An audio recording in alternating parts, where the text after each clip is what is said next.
सभी को नमस्कार। आज हमने एक ये जो चैनल बनाया है आपस में बातचीत करने के लिए, वो है सत्य की राह। यानी कि झूठ के रास्ते पर चलकर हमने देख लिया कुछ मिला नहीं, खाली हाथ हम लौटते हैं। जितना हम प्रयास करते हैं उतना ही हम अपने आप को खाली पाते हैं। तो सत्य अपने आप में कुछ नहीं होता, वो सत्य बस इतना ही होता है कि अगर हम अपनी झूठ को देख लें तो झूठ देखने मात्र से ही हम सत्य के प्रति हम आशा से भर जाते हैं या सत्य की संगति करने लगते हैं।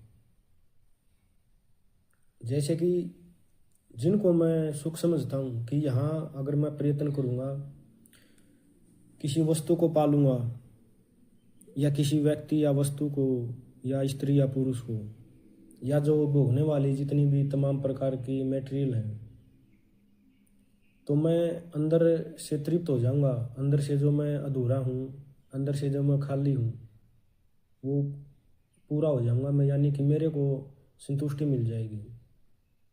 लेकिन वस्तुओं को पा लेने से और पदार्थों को अपने घर के भीतर भर लेने से आज तक कोई भी शांत नहीं हुआ या कोई भी आनंद को प्राप्त नहीं हुआ या ईश्वर को प्राप्त नहीं हुआ।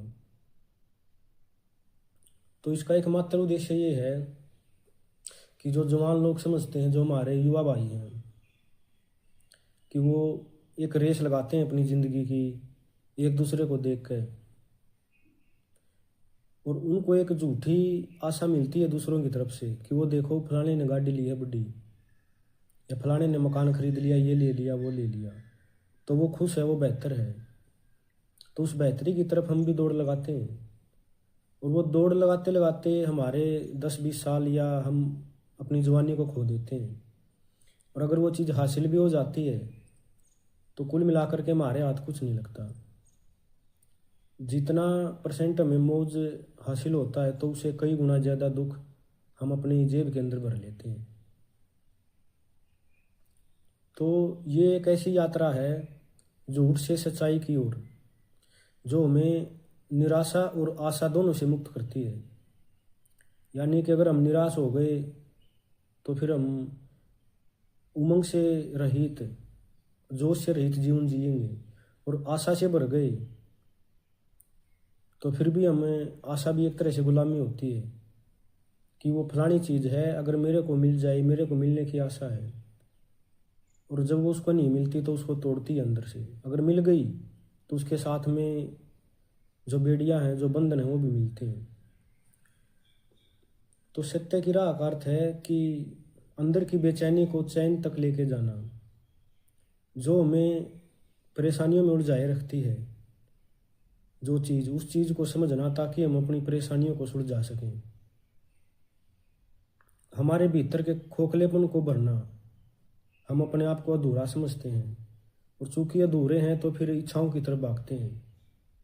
इच्छा के रूप में हम किसी चीज़ को पाना चाहते हैं, और पाना इस बात को जाहिर करता है कि हमारे अंदर कुछ कमजोरी है। तो हमारे अंदर की अतृप्ति को तृप्ति तक लेके जाना, असंतुष्टि को संतुष्टि तक, और जो हमारे अंदर अहंकार है, अहंकार से आत्मा तक की यात्रा। और जैसे ही अहंकार आत्मा की तरफ अग्रसर हो गया तो आत्मा और परमात्मा, फिर देर नहीं लगती आत्मा को परमात्मा में विलीन होने में। तो तमाम प्रकार के जो झंझट हैं उनको दूर करने के लिए हमें सत्य की जरूरत है, क्योंकि हम तमाम प्रकार के झूठ या माया के जाल में उलझे हुए हैं।